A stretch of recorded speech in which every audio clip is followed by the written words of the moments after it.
Pasca bebas dari kasus pembunuhan Vina dan Eki Cirebon, Peggy Setiawan berencana menuntut balik polisi yakni Polda Jawa Barat. Tuntutan ganti rugi yang akan dilayangkan pihak Peggy Setiawan berupa ganti rugi material dan imaterial. Ganti rugi material terkait pendapatan yang seharusnya bisa diterima Peggy Setiawan selama ia mendekam sebagai tahanan Polda selama 49 hari, juga pemulihan nama baik Peggy. Terkait ditangkapnya Peggy Setiawan ini kan, penyidik dalam jawabannya di pra-peradilan itu kan hasil pemeriksaan psikologis ya forensik bahwa Peggy ini berbohong ya, kemudian cenderung melakukan tindak pidana kan, pokoknya hal-hal negatif itu disampaikan nah ya, memantaskan agar Peggy ini pembunuh kan gitu. Nah ini kan merugikan Peggy ya, merasa malu baik Peggy maupun keluarganya merasa malu ya dituduh seperti itu. Walaupun itu membacakan hasil, tapi faktanya ini diputus di pra-peradilan Peggy bukanlah tersangkanya tidak sah kan itu. Nah sehingga hal itu bisa kami gugat secara imaterial, bisa tuntut secara imaterial yang besarannya itu nanti akan kami bicarakan. Nah misalnya 1 miliar, 2 miliar, 3 miliar, bisa jadi 5 miliar, nantilah akan kami bicarakan yang terbaik bagaimana. Sementara mengenai sosok Aib yang sempat menjadi saksi kunci melihat Peggy dalam peristiwa pembunuhan Vina dan Eki menghilang. Menurut keluarga, Aib menghilang setelah kesaksiannya yang mengaku melihat Peggy Setiawan alias Peron di lokasi kejadian yang menewaskan Vina dan Eki pada 2016. Peggy Setiawan pun mengaku tak pernah mengenal Aib yang menjadi saksi. Meski demikian, Peggy menyebut bahwa memang berteman dengan salah satu terpidana kasus Vina, yaitu Sudirman. Sudirman, dan selainnya saya tahu orang, tapi saya cuma kelas pintas. Sudirman pun karena saya dulu pernah sekolah bareng, jadi sudah mengenal, tapi tidak sama sekali tidak ikut main bareng, tidak, hanya sepintas itu. Berarti bergaul, berkomunikasi pun tidak pernah selama ini? Tidak, jadi hanya itu tegur sapa aja, misalkan saya sekolah kan dulu kan tegur sapa gitu aja. Kini Sukaisi bukan Novina berharap ayah Eki Ibtu Rudiana bisa muncul di publik dan mengungkapkan semua yang ia ketahui agar kasus ini bisa segera tuntas. Sukaisi pun merasa ada yang ditutup-tutupi Rudiana terkait kasus pembunuhan Vina dan Eki. Mengenal ketemu biar persoalan ini terang benderang. Soalnya saya dari keluarga ada kemungkinan ya itu masih ada yang ditutup-tutupin oleh Pak Rudiana. Ya, kayak janggal aja gitu. Ya anehnya kan kita kan sama-sama korban. Tapi kok yang berasa kayak kehilangan itu dari pihak keluarga kami aja. Publik pun kini menanti polisi dapat membuka secara terang kasus pembunuhan Vina dan Eki agar tak ada lagi kasus salah tangkap. Tim Liputan Kompas TV.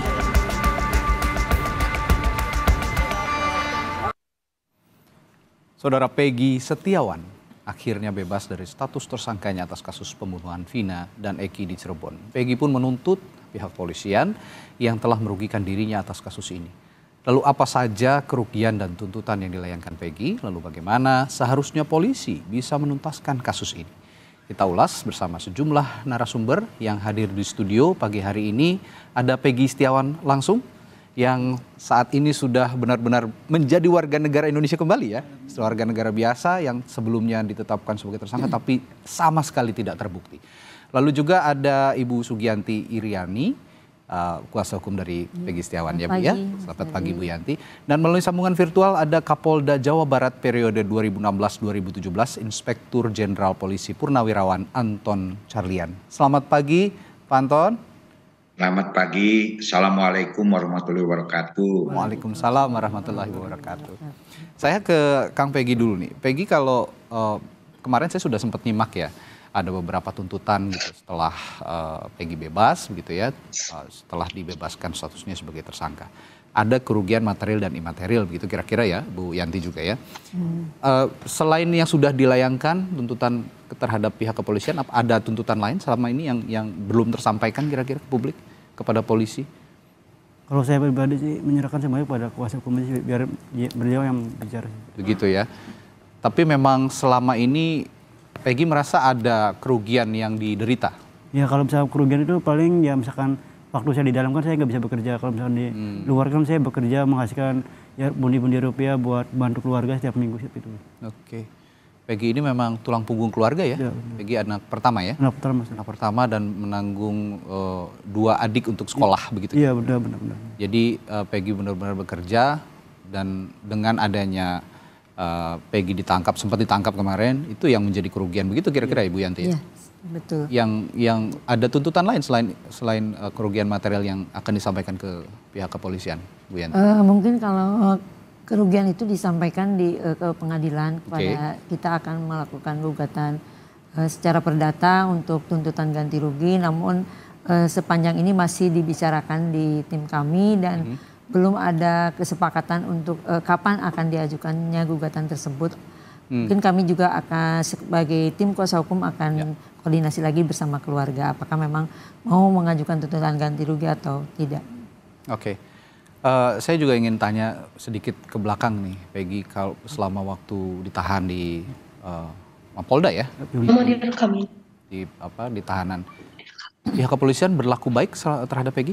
Iya, waktu awal-awal mau ada sih sedikit pukulan waktu pertama di ruang penyidikan siap, tapi itu nggak seberapa, cuma pukulan kecil aja di. Kenapa pada saat itu ada kontak fisik dengan Peggy? Ya, apa alasan polisi? Mungkin aku kan tetap kekeh dalam pendirian aku bahwa aku memang tidak bersalah. Jadi mereka juga mungkin kekeh dalam pendirian mereka bahwa aku tidak bersalah. Jadi seperti itu kurang lebih. Jadi ada seperti dipaksa untuk mengaku bersalah begitu kira-kira? Ya kurang lebih seperti itu. Tapi saya tidak merasakan itu karena saya sudah mengikhlaskan itu. Sudah mengikhlaskan begitu ya.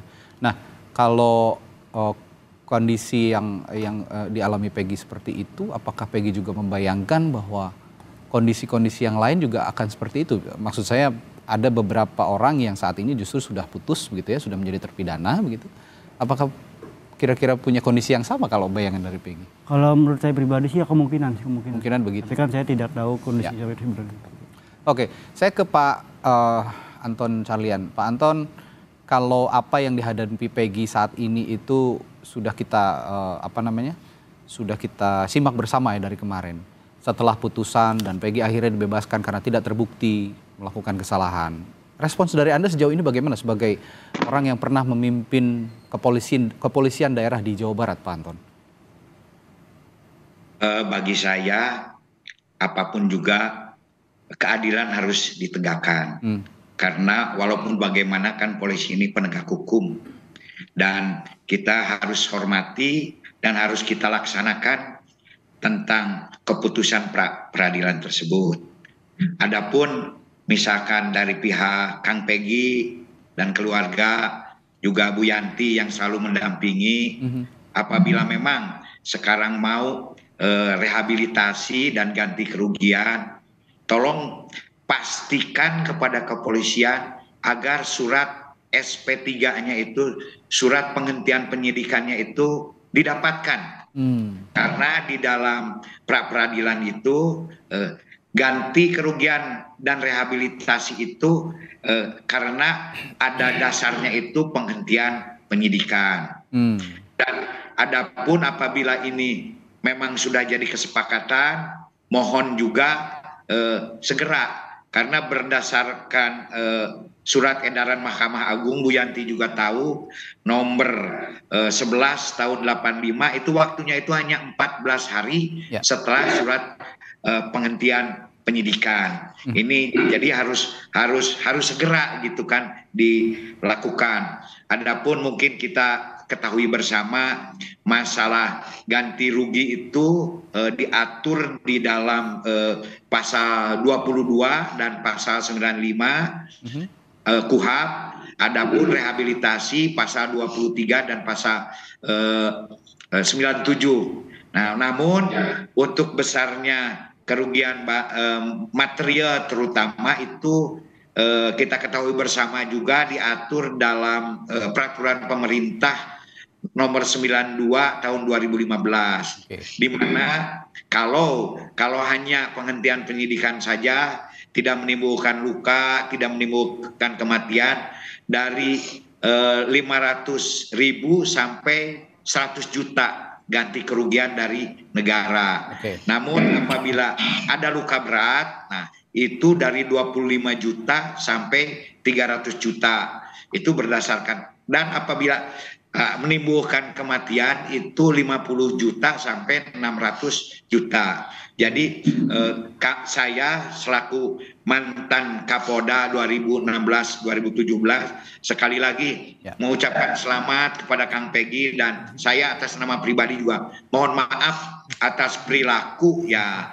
mantan anak buah saya. Walaupun saya bukan mau mengelak, saat itu saya di ujungnya karena saya 16 Desember masuk jadi Kapolda ini. Sementara ini kan 31 Agustus, di mana tanggal 23 Desember baru P21. Namun walaupun begitu, saya tidak akan menghindar tanggung jawab saya selaku Kapolda itu. Dan mudah-mudahan dengan adanya putusan pra peradilan itu betul-betul bisa memulihkan nama baik dan hak martabat Kang Peggy yang kemarin sudah mengalami musibah. Anggap saja ini sebagai satu ujian. Siapapun juga yang seorang akan mendapatkan derajat setinggi-tingginya ketika uji sepahit-pahitnya. Mudah-mudahan ini juga jadi sebuah pembelajaran bagi kita semua, khususnya kepolisian, dan juga bagi Kang Peggy semua. Ini bisa menjadikan juga sebuah pembelajaran. Yang penting bagaimana ke depan Kang Peggy mungkin bisa hidup yang layak. Dan insya Allah dengan musibah ini pasti Kang Peggy akan mendapat yang luar biasa. Baik, ya Pak Anton, doa yang sangat baik juga untuk Peggy begitu ya, ketika Anda sebagai Kapolda yang pernah menjabat di Jawa Barat periode 2016-2017. Tapi yang juga saya ingin tanyakan, pada saat itu Anda masih bersinggungan dengan kasus pembunuhan Vina dan Eki dan masih bergulir di proses menuju persidangan begitu Pak Anton. Yang jadi pertanyaan sekarang juga kan ada 3 orang yang masuk daftar pencarian orang. Salah satunya adalah Peggy alias Peron dan 2 orang lainnya. Di mana Peggy alias Peron yang dialamatkan sebelumnya ke Kang Peggy Setiawan ini ternyata tidak terbukti. Dan sekarang tuntutannya adalah tetap 3 orang yang masuk dalam DPO itu tetap bisa dicari oleh pihak kepolisian. Nah, pada saat Anda menjabat sebagai Kapolda pada saat itu, sebenarnya penetapan 3 orang yang masuk dalam daftar pencarian orang ini, tindak lanjut dari Polda Jawa Barat ketika itu seperti apa, Pak Anton?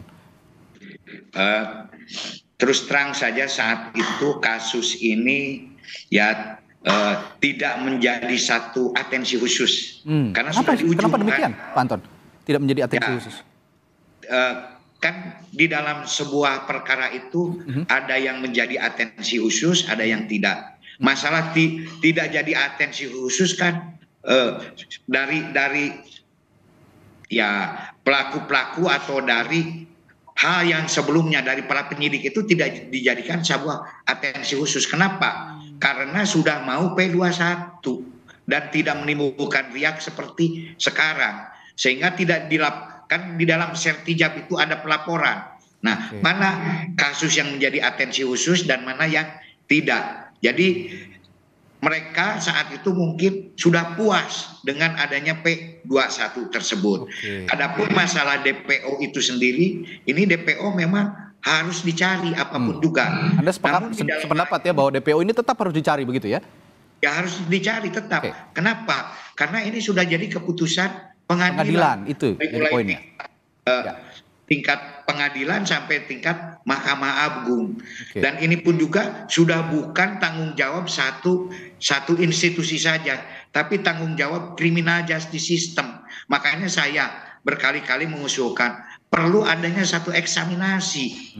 Karena ini bukan hanya keputusan satu saja. Kalau misalkan ini hanya tindakan kepolisian, tapi mau tidak mau sekarang ini sudah jadi keputusan tiga criminal justice system. Eksaminasi itu kan kita ketahui sama juga, ada eksaminasi internal, ada eksaminasi publik. Tapi sekarang karena sudah menjadi sebuah perhatian publik yang luar biasa, bisa diajukan eksaminasi khusus.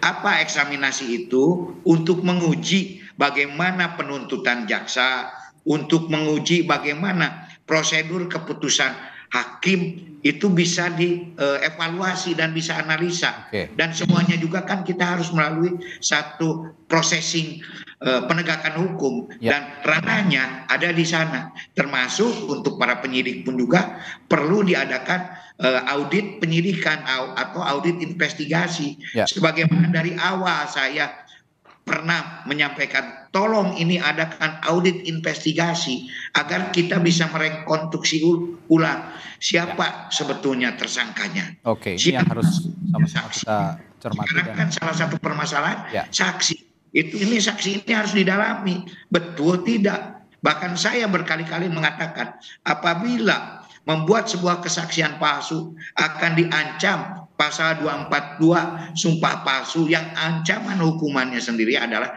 9 tahun, dan itu pun juga apabila sudah dinyatakan di sidang pengadilan. Ini jadi ya sekarang kita mau tidak mau kalau ingin merunut ya harus dilakukan processing sesuai dengan prosedur hukum yang ada di Indonesia. Saya kembali ke Kang Peggy. Peggy kan yang buat Anda mendapatkan, ya kalau kata Pak Anton tadi musibah lah ya, kemarin itu Anda sempat dijadikan sebagai tersangka begitu. Ini kan atas kesaksian seseorang bernama Aep, ya Bu ya. Nah, yang saat ini justru keberadaan Aep itu malah belum tahu keberadaannya di mana. Kang Peggy sendiri ada respons tentang kesaksian Aep ini dan kondisi saat ini yang Aep yang tidak tahu di mana begitu. Ada tanggapan khusus? Ya menurut saya kenapa gitu kan heran. Aep itu kan waktu dulu waktu masih di dalam kan dia masih aktif, aktif keluar, sering aktif diwawancara. Tapi kenapa sekarang giliran saya udah keluar malah dia yang menghilang gitu? Apa alasannya gitu? Saya perlu pertanyakan itu aja. Anda juga bertanya-tanya. Iya bertanya-tanya gitu. Kenapa sampai menghilang? Iya sampai menghilang. Dan Anda tidak kenal sama Aep ini? Sama sekali tidak kenal. Sama sekali tidak kenal. Kalau dengan terpidana lain yang sekarang sudah dihukum, ada yang kenal? Mas Sudirman. Sudirman ya. Bagaimana Anda bisa mengenal Sudirman? Hubungannya apa? Karena beliau itu pernah sekolah bareng dengan saya waktu kelas 1 SD. Jadi, Anda melihat Sudirman bersalah dalam kasus ini? Saya kurang tahu karena saya tidak terlalu mengenal dia. Tidak terlalu mengenal, tapi satu sekolah. Iya pernah dulu bareng. Oke, dan hubungannya hanya teman sekolah yang dulu tidak dekat. Iya tidak dekat. Ini satu sekolah di Cirebon berarti? Iya SDN Nandakan 1. Di SD. Ya. Teman SD berarti. Teman SD. Nah, saya tanya Bu Yanti juga Bu, kalau gitu posisi Aep ini sekarang, gimana menurut Ibu? Kan yang pernah juga dalam tanda kutip menjerumuskan Peggy ke situasi seperti ini. Bagaimana Anda melihat ini? Seharusnya Aep muncul dan bertanggung jawab atas keterangan yang dia berikan karena banyak korban dari keterangan Aep tersebut. Para terpidana pun kuasa hukumnya sudah melaporkan Aep atas keterangan palsu tersebut dan kita pun menunggu Aep keluar dan mengatakan yang sebenarnya, yang sejujurnya karena kasihan dari kelima terpidana itu saat ini juga mereka kan bukan pelakunya. Oh, Anda meyakini bukan pelakunya? Saya yakin karena waktu kita BAP tambahan Peggy itu ada beberapa keterangan saksi dari Okta dan juga teman-temannya yang Teguh ya itu mengatakan bahwa mereka itu saat itu berada di rumah Papa Sren tidur dan mereka tidak tahu kejadian sampai pagi pun mereka masih lengkap gitu. Saya mendengar itu. Jadi Anda melihat kelima terpidana ini tidak bersalah karena ada kesaksian itu dari teman-teman yang lain. Nah, kalau begitu langkah yang dilakukan 5 terpidana kan belakangan saya dengar akan mengajukan PK ya. Iya, untuk betul, PK. Meninjau kembali status mereka sebagai terpidana. Sudah tepat langkah itu menurut Anda? Saya yakin itu adalah langkah yang tepat karena mereka kan sudah mengajukan banding kasasi dan mungkin langkah hukum yang terakhir memang harus melakukan PK. Mudah-mudahan mereka mendapatkan novum baru. Iya, ini yang saya berharap seperti itu. Dan putusan pra-peradilan Peggy Setiawan ini kemarin, Kang Peggy ini kemarin waktu di Pengadilan Negeri Bandung ini juga menjadi bukti baru. Betul. Jadi alat bukti baru bahwa, yang mudah-mudahan bisa ini yang bisa membantu juga kemudian para terpidana yang sekarang sudah mendekam di penjara dan bahkan ada yang seumur hidup ininya. Nah itu kasihan karena ini hukumannya nggak main-main gitu kan seumur hidup. Kasihan juga kalau memang bukan pelakunya. Ya, saya kembali ke Pak Anton. Pak Anton, ini kan ada seseorang bernama Aep yang akhirnya menjerumuskan banyak orang masuk dalam lingkup pidana dan akhirnya sudah dipenjara. Nah, termasuk Peggy Setiawan yang kalau Peggy Setiawan ini akhirnya lolos karena memang bukan Peggy alias Peron yang dimaksud oleh polisi. Anda melihat sekarang Aep kalau posisi Aep ini tiba-tiba menghilang gitu. Anda melihatnya bagaimana? Polisi apakah sesulit itu mencari Aep atau harus ada keterangan baru dari Aep untuk harus ada kemunculan dari Aep untuk mempertanggungjawabkan pernyataan sebelumnya atau kesaksian sebelumnya, Pak Anton? Ya, memang setiap perbuatan kan harus dipertanggungjawabkan. Ya.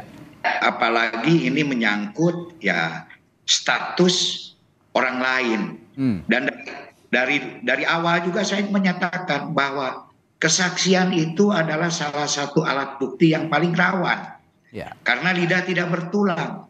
Hari ini bisa A, besok bisa B. Itu yang paling bagus itu di dalam tindak pidana itu physical evidence, yaitu bukti-bukti mati, apalagi nanti dikuatkan dengan scientific investigation. Jadi di dalam hal ini, ya Polri harus merekonstruksi ulang. Jangan sampai kejadian seperti sekarang ini terulang kembali. Sama seperti pernah saya katakan, kenapa terjadi peristiwa Sengkon dan Karta. Sengkon dan Karta itu terjadi karena kesaksian juga. Saat itu Pak Sulaiman sebagai korban, ketika dibawa ke rumah sakit, sebelum meninggal itu ada waktu 1 jam berbicara kepada salah satu ustadz yang namanya itu Ustadz Sirajudin. Kalau saya mati, yang bertanggung jawab ini Sengkon dan Karta. Makanya ini adalah bagaimana tajamnya sebuah kesaksian. Dan di sini pun juga saya lihat di dalam berita acara, satu kesalahannya apa? Yang menyatakan bahwa Kang Peggy Peron itu Peggy Setiawan. Dan ini bukan hanya oleh Aep saja, ada 6 saksi.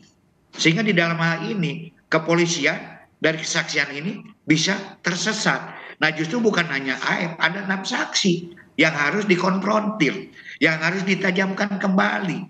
Oke. Bagaimana itu? Dan ini harus, kenapa? Karena sekarang sudah ada keputusan pra-peradilan. Semua kesaksian itu harus dipertanggungjawabkan. Apakah mau tetap demikian atau harus dicabut, gitu kan?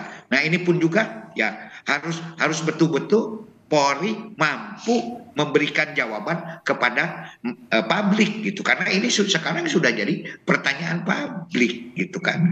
Ini jadi memang salah satu ini adalah tugas kepolisian kalau untuk mencari saksi-saksi. Dan saya harap juga kepada ya adik-adik saya yang sekarang bisa menghadirkan saksi Aep termasuk yang 6 orang tersebut. Ya. Ada Aep, ada Dede, kemudian ada termasuk Sudirman, Supriyanto, Singgi, Galang dan lain-lain. Ini pun juga sebuah kesaksian kalau di berita acara yang memberatkan Kang Peggy. Ya. Nah, sehingga di sini polisi pun juga merasa yakin gitu. Wah, ini benar. Nah, jangan sampai polisi pun juga ya dibelokkan oleh kesaksian-kesaksian yang nanti apakah benar atau tidak ya harus kita dalami bersama. Bagaimana prosesi ketika mereka menyebutkan Kang PS tersebut, Kang Peggy Setiawan. Kenapa sampai terjadi demikian? Apakah ada yang mengarahkan atau tidak? Nah semua ini harus direkonstruksi ulang. Itu yang perlu saya sampaikan. Dan mudah-mudahan di sini pihak penyidik juga bisa memeriksa kembali saksi-saksi tersebut. Dan harus, karena ini sudah menjadi pertanyaan publik. Sehingga publik tidak bertanya-tanya, tidak makin curiga terhadap kinerja Polri dan penyidik. Oke.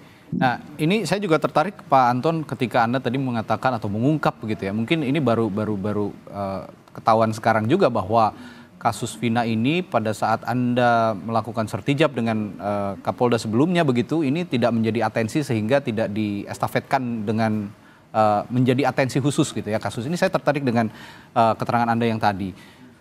Ada setelah berjalan ada ada keterangan khususkah dari Kapolda sebelumnya? Kalau saya tidak salah itu ada Pak Bambang Waskito ya Pak Anton ya, pada saat itu Kapolda sebelum Anda tidak ada komunikasi, tidak ada estafet dengan baik. Ada alasan khusus ketika Sertijab, mengapa kasus Vina ini tidak menjadi atensi khusus? Karena Ya, melibatkan orang banyak begitu dan waktunya 8 tahun baru ramai lagi sekarang kan ini sangat harus dipertanggungjawabkan sebetulnya. Ya kalau masalah alasan kan tentu dari pejabat lama ya saya kurang paham. Artinya Tapi tidak ada ketika komunikasi sama sekali begitu Pak ya? Ya karena tidak jadi sebuah atensi khusus, otomatis tidak menjadi perhatian, apalagi ini kemudian sudah P21, apalagi sudah diputus oleh pengadilan bahwa dihukum, tingkat PT juga pengadilan tinggi dihukum, artinya kan ini seolah-olah tidak ada kendala, tapi ternyata kenyataannya di ujung-ujungnya menjadi demikian, ada satu kesalahan prosedur kalau memang ada kekeliruan. Makanya untuk mengetahui bagaimana kesalahan prosedur itu perlu dilakukan upaya-upaya yang sesuai dengan prosedur hukum di Indonesia. Kemudian kalau saya mengatakan kenapa tidak, ya saya juga tidak tahu gitu kan. Kalau saya memberikan Sertijab ya menerima laporan kan, kalau biasanya Pak ini ada kasus khusus Pak yang harus menjadi atensi Pak, ini akan berbahaya gitu kan, pasti akan ada, ini ya biasa-biasa saja gitu kan, tidak sangat-sangat khusus gitu. Nah mengenai alasan tersebut mungkin ya pejabat-pejabat lama punya alasan sendiri. Kenapa itu tidak dijadikan sebuah atensi khusus? Gitu kan. Tapi bagaimana dengan 3 DPO yang menjadi putusan pengadilan? Apakah Anda juga terus tetap berupaya? Atau karena memang itu tidak menjadi atensi khusus sehingga 3 DPO ini juga tidak menjadi atensi khusus untuk diprioritaskan dicari begitu Pak Anton? Ya biasanya karena tidak jadi atensi khusus dan cepat berpuas diri, tidak menimbulkan gejolak reaksi di masyarakat.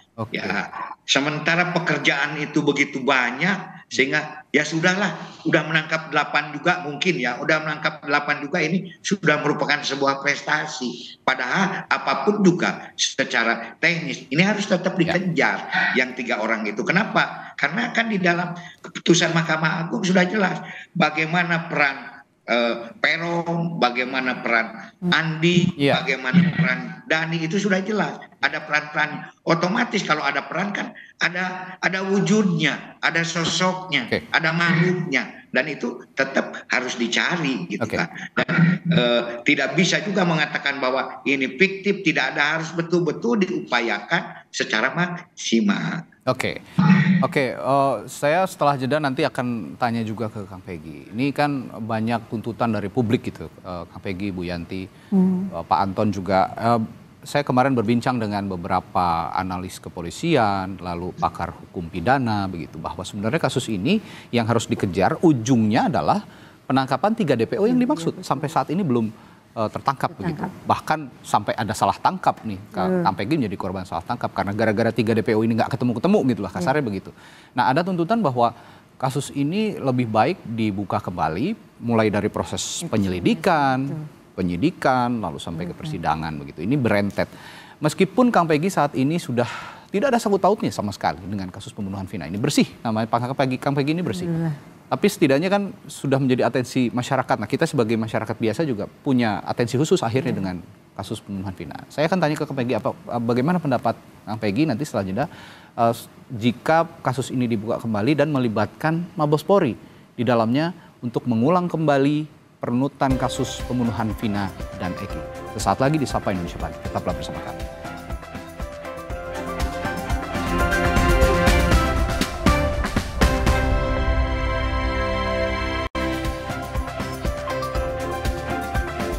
Kembali di Sapa Indonesia Pagi masih bersama Peggy Setiawan dan kuasa hukum Peggy, Ibu Yanti, dan ada Pak Anton Carlian, Kapolda Jawa Barat periode 2016-2017.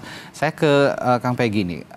Peggy, kalau melihat kondisi saat ini begitu ya, kan ada tuntutan bahwa kasus pembunuhan Vina dan Eki ini sebaiknya dibuka lagi untuk mencari siapa sebenarnya 3 orang DPO ini yang akhirnya mengakibatkan Kang Peggy juga ditangkap, salah tangkap nih gitu loh. Ini 3 orang ini harus dipertanggungjawabkan, harus tetap dicari gitu. Nah ada usulan bahwa ini sebaiknya dibuka lagi penyidikan sampai sidang lagi gitu, melibatkan Mabes Polri dan penyidik-penyidik ataupun personel kepolisian yang saat itu melakukan penyelidikan dan penyidikan. Bagaimana kalau ini akhirnya dibuka kembali menurut? Ya menurut saya itu sangat bagus sih. Jadi supaya semuanya jelas, supaya keadilan bisa tetap tertegakkan itu aja. Jadi tetap mendukung untuk kasus ini dibuka seterang-terangnya. Mendukung sih. Mendukung. Bu Yanti, Anda juga sependapat dengan? Ya, saya sependapat tadi dengan Pak Anton bahwa itu harus dilakukan eksaminasi, kembalikan ke titik nol agar kalau memang ada motif pembunuhan di sana, kita harus cari 3 DPO itu, kan seperti itu. Namun kemarin pada saat kita pra-peradilan itu kan termohon mengatakan bahwa peristiwa hukum dari perkara ini adalah awalnya itu adalah pengeroyokan. Berarti kan itu pasalnya 170 ya, pengeroyokan yang mengakibatkan kematian. Itu kan pasalnya tidak masuk ke 340 kalau kita kemarin kaji di peristiwa hukum yang disampaikan oleh termohon. Dan termohon juga memang kemarin ada tindakan dari para pelaku Peron seperti Andika itu kan kalau memang dihapuskan, dipiktifkan peristiwa hukumnya nanti kan akan berubah. Makanya kabur kalau gitu ya? Kabur ya, kalau memang benar itu adalah motifnya pembunuhan dan pemerkosaan ya memang harus dilakukan eksaminasi kembali ke titik nol agar perkara ini menjadi lebih terang dan siapa pelaku sebenarnya. Kalau ada tuntutan melibatkan atau diambil alih oleh Mabes Polri dari pusat, Anda juga sependapat dengan ini? Iya mungkin supaya lebih baik memang karena benar-benar masyarakat sudah tidak percaya dengan Polda Jabar, jadi mungkin memang gitu lebih ya? baik Jadi, diambil alih oleh Mabes Polri. Iya. Dan diawasi langsung. Ya mungkin saat ini memang masyarakat sudah sedang tidak percaya dengan Polda Jabar, lebih baik memang diambil alih. Karena peristiwa Peggy ini tadi kemarin ya. Ada peristiwa Peggy yang dibilang salah tangkap akhirnya error in persona itu tadi. Terbukti benar-benar ternyata Polda Jawa Barat melakukan error in persona, jadi akhirnya ada distrust, ya ada distrust dari publik agar penyelidikan ini dilanjutkan oleh Polda Jawa Barat. Tapi saya juga akan tanyakan ke Pak Anton kalau begitu. Memungkinkan tidak Pak Anton kalau memang ada tuntutan sebaiknya kasus ini dibuka dari awal, melibatkan personel kepolisian yang pada saat kejadian pembunuhan Vina itu melakukan penyidikan dan langsung diawasi atau di take over, diambil alih oleh Mabes Polri. Ini memungkinkan nggak secara secara mekanisme Pak Anton? Ya semua juga bisa mungkin terjadi karena memang ini sudah jadi pabaliut gitu kan. Jadi memang harus dirunut dari awal gitu kan. Bagaimana para penyidik pertama itu sampai memutuskan kenapa sampai ada 8 tersangka. Ini kan harus dirunut ini. Nah sekarang ini pun juga kan jadi pertanyaan. Nah masalah DPO juga ini kan dilematis. Sampai sekarang saja DPO ini dari 3 menjadi 1. Ini artinya kan ada keterangan yang berubah-ubah karena sudah 8 tahun. 8 tahun ini bukan hal yang sulit. Dan juga ini awalnya salah satu awal kesulitan penyidikan ini pertama kali itu dilaporkan sebagai kecelakaan lalu lintas. Sehingga bukti-bukti yang seharusnya dikumpulkan oleh Polri saat itu mungkin sudah banyak yang terbuang. Mungkin ada yang dibuang ke sungai, kemana. Sehingga di sini ketika mengumpulkan alat bukti itu sudah tidak utuh. Walaupun cuma 4 hari, 27 sampai 31. Tapi tidak mungkin langsung tanggal 31 ini mendapatkan alat-alat bukti. Dan ketiga juga masalah apakah ini harus oleh Polda Jabar atau Mabes Polri, silakan. Itu adalah kewenangan daripada Polri. Dan hal itu bisa-bisa saja terjadi kalau di kepolisian. Kalau memang Polda Jabar mungkin saat ini kurang dipercaya, ya silakan diambil Mabes Polri. Tapi kalau mau diambil Polda Jabar juga harus berhasil. Kenapa? Untuk memulihkan trust. Biar masyarakat nanti percaya bahwa Polda Jabar pun juga mampu membuat sebuah penyidikan yang terang benderang dan tidak berat sebelah untuk tetap mewujudkan keadilan.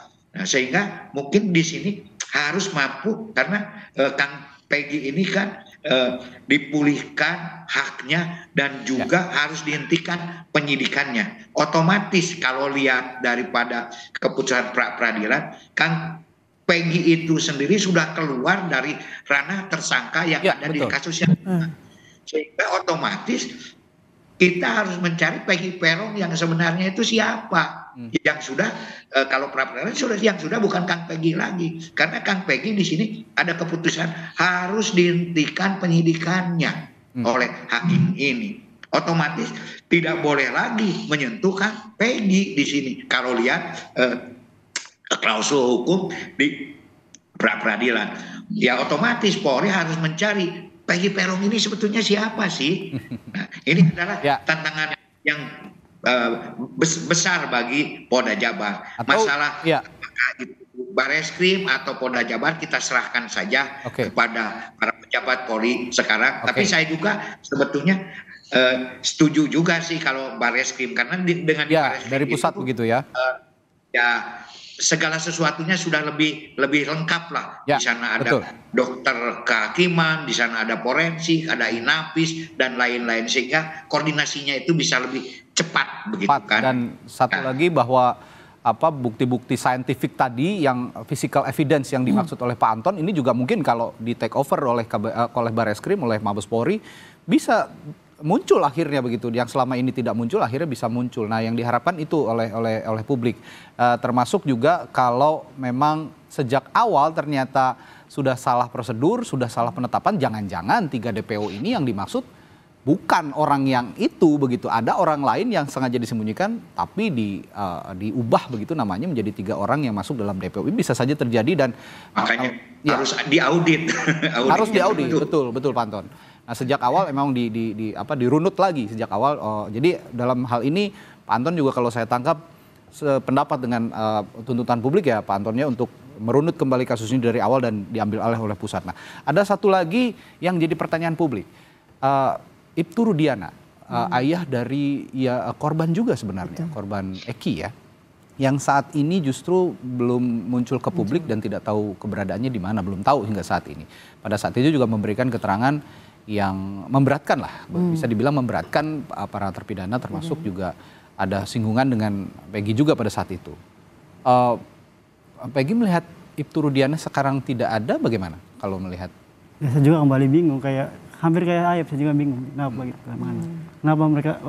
kenapa si bapak ini kan kenapa nggak muncul, sebenarnya kan anaknya kan meninggal gitu loh. Saya juga gimana rasanya misalkan ibaratnya ya contoh anak saya terus di kemudian hari anak saya juga meninggal itu, kenapa nggak diperjuangin gitu. Itu saya lebih gitu. Ya seharusnya memperjuangkan ya, seharusnya memperjuangkan, karena dalam posisi ini juga Bapak Ibtu Rudiana ini sebagai ayah korban gitu kurang lebih ya. Anda juga melihat begitu Bu Yanti, bahwa ketidakhadiran Ibtu Rudiana saat ini, hari-hari ini setelah Peggy divonis tidak bersalah begitu di dalam pra-peradilan, apa yang Anda lihat dari fenomena tidak adanya Pak Ibtu Rudiana ini? Ini kan peristiwa ini berasal dari adanya laporan. Iya, dari laporan dari Ibtu Rudiana. Seharusnya pelapor itu ya dimunculkan pada saat gelar perkara pun harusnya muncul, akan dia bertanggung jawab dengan apa yang dia laporkan.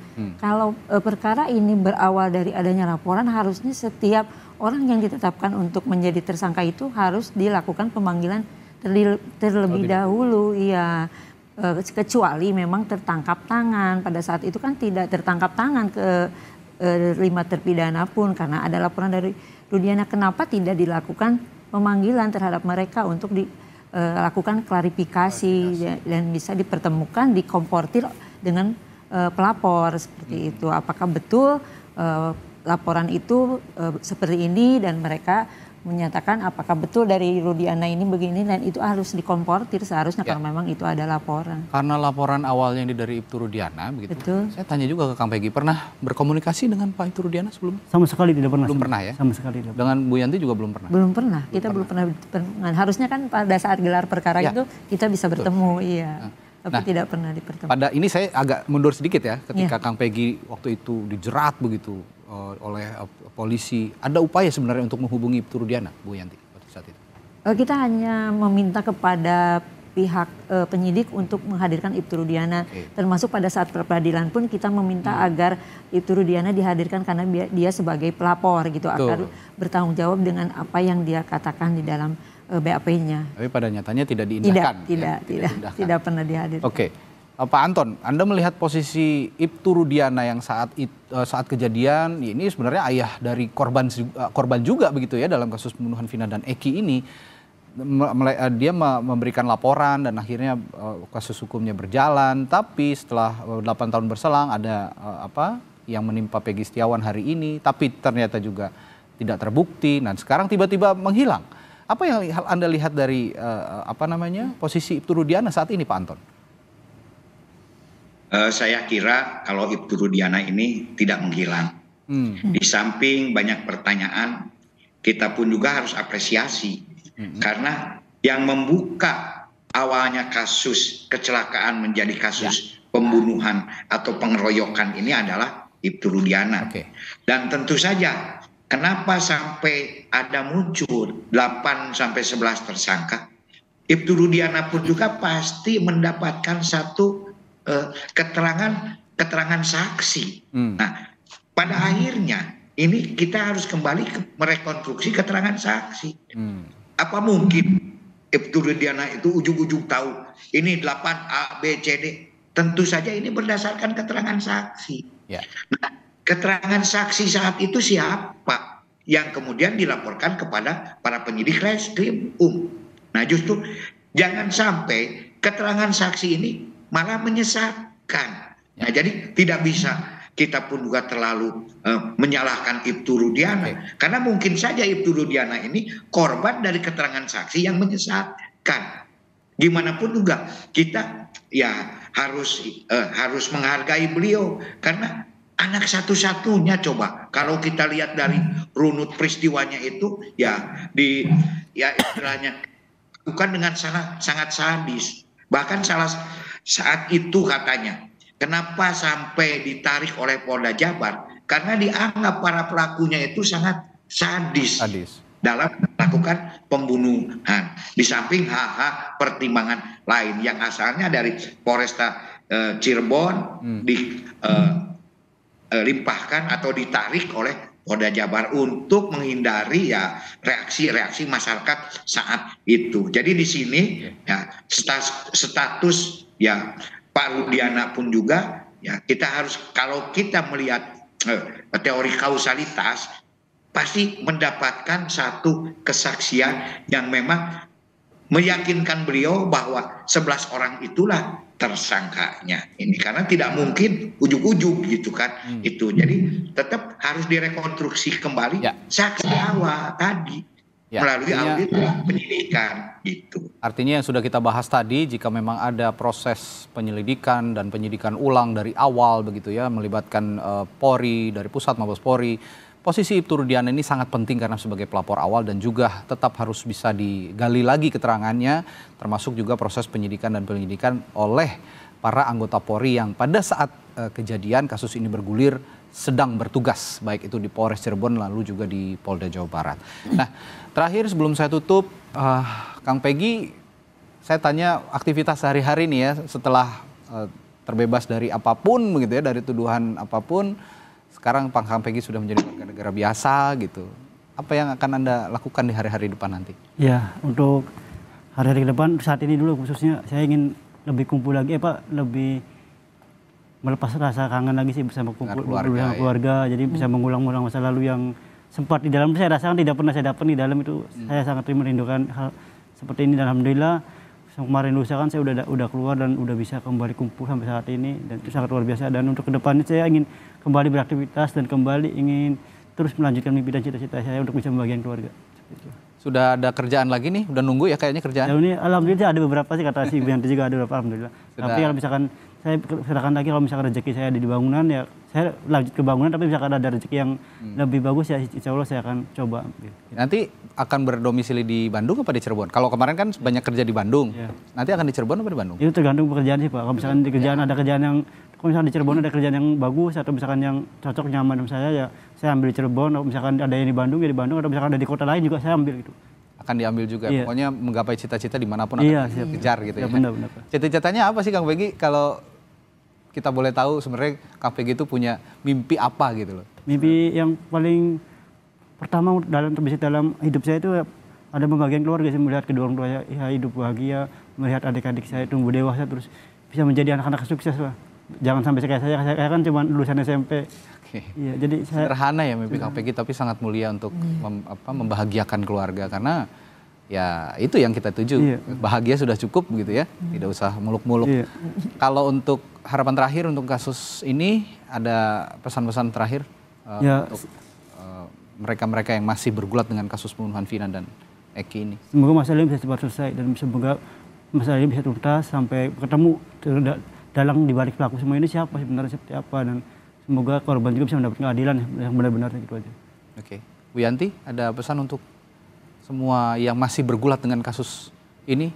Ya, semoga kasus ini akan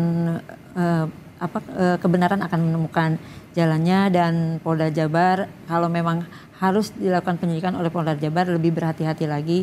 Semoga ketiga DPO kalau yang memang itu adalah pembunuhan, motifnya pembunuhan, segera ditemukan.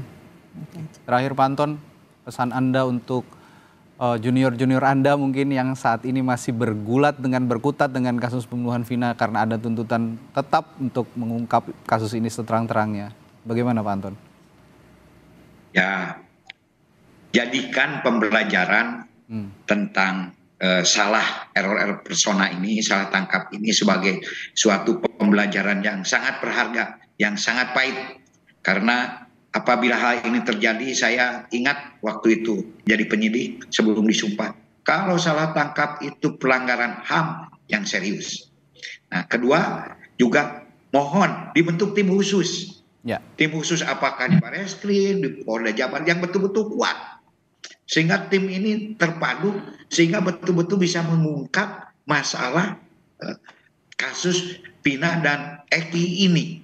Dan tangkap pelaku yang sebenarnya. Ya.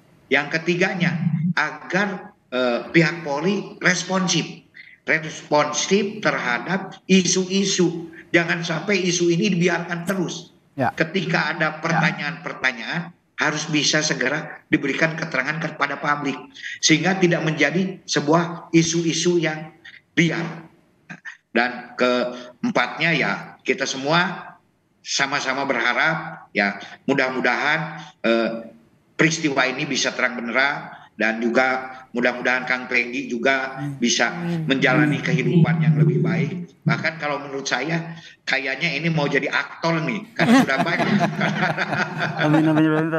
Mudah-mudahan yang memilih Kang Peggy sekarang sudah jadi selebriti ini, sudah jadi public figure ini. Ini luar biasa kan, ini hikmah ya Kang Peggy ya. Hikmah. Mudah-mudahan aja, kita tidak tahu nasib orang itu, takdir itu sangat ya misterius gitu kan. Mudah-mudahan dengan ini Kang Peggy justru derajatnya makin meningkat. Amin. Itu dari saya mungkin. Oke, terima kasih Pak Anton Carlyan, Kapolda Jawa Barat periode 2016-2017 juga telah berdiskusi bersama kami. Setidaknya juga kami juga di sini menjadi melihat ada sisi terang lain begitu ya dalam kasus ini yang mudah-mudahan bisa ditindaklanjuti oleh pihak Polri yang saat ini masih bertugas untuk mengungkap sebenar-benarnya kasus pembunuhan Vina dan Eki, dan terlebih menjadi pembelajaran, betul kata Pak Anton tadi, agar kesalahan-kesalahan seperti ini tidak terulang kembali. Mengingat masih sebenarnya ada beberapa pertanyaan publik yang mempertanyakan institusi Polri dalam melakukan penindakan, melakukan penyelidikan, penyidikan yang hingga saat ini masih mengundang tanda tanya. Mudah-mudahan ini menjadi pembelajaran bersama, termasuk khususnya untuk Mabes Polri, dan terkhusus untuk Kang Peggy Setiawan, Ibu Yanti juga terima kasih telah hadir, menyempatkan hadir di sini. Sehat selalu ya Kang Peggy. Salam untuk keluarga di Cirebon. Nanti kita kapan-kapan main PS. Siap. Saya juga hobi main PS. Terima kasih sekali lagi ya. Assalamualaikum warahmatullahi wabarakatuh. Anton, terima kasih. Sampai jumpa lagi. Sehat selalu. Selamat pagi. Wassalamualaikum warahmatullahi wabarakatuh.